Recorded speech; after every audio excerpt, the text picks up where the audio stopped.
Good morning. My name is Chad Cook, and I am very appreciative of this opportunity to get acquainted this morning. I'm going to do my very best to answer your questions and go from there.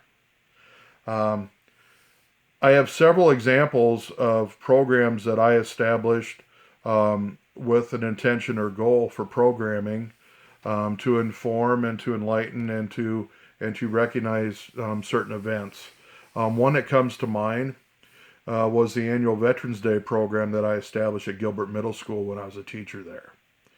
The intention was to use Wednesday morning programmings once a month as a means to conduct character education. And so after that first meeting, I went to the principal and said that I would like to reinforce the character trait of citizenship through honoring veterans on Veterans Day. And I'd like to have an annual Veterans Day program. He approved, and I started the initial planning of what I wanted to do. Um, what we ended up doing was having a middle school wide assembly that we opened up to the community, and we had many different participants. Um, we would have the ROTC do the color guard. I had a fellow teacher that went to school on a music scholarship, and she would sing the national anthem. I would read the introduction. I had several uh, faculty members that would do appropriate readings. We had the middle school choir that would sing several songs. We had a keynote speaker, and then we would end the program by playing the service hymns.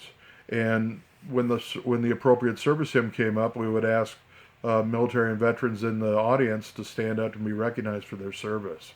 And the first program really went very well, and I was involved in 5 of those totally, um, where I planned, coordinated, and did the follow up with those.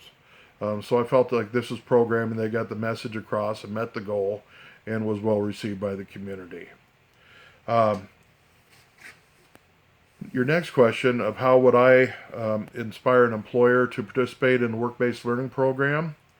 I'm a firm believer in establishing relationships and maintaining those relationships, and I have a track record of being able to do so throughout my career.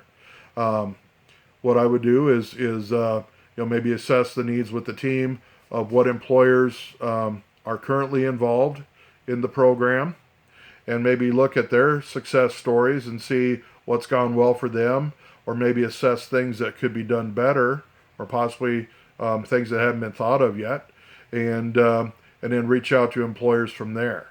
In our world of COVID-19, of course, I would request a Zoom meeting as an introductory meeting, but if we ever get to the point where we can meet face to face again, I would request a face to face meeting and actually go to their business and visit with them and get a tour of their facility and see what their needs are, and really, enlighten them on what the program is, what the capabilities are, and also, from a sales point of what's in it for them.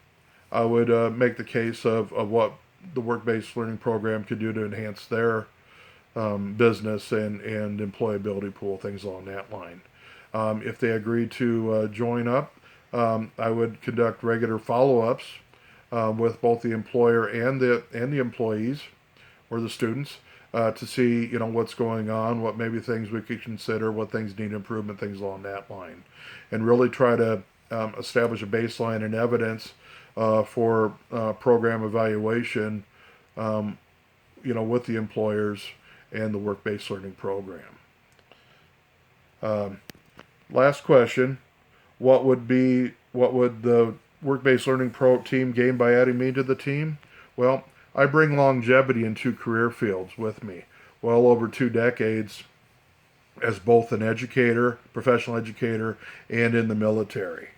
Um, Also, my experience of working at Iowa Workforce Development, I have a broader picture of the employability needs of Iowans and opportunities and resources where people can work together.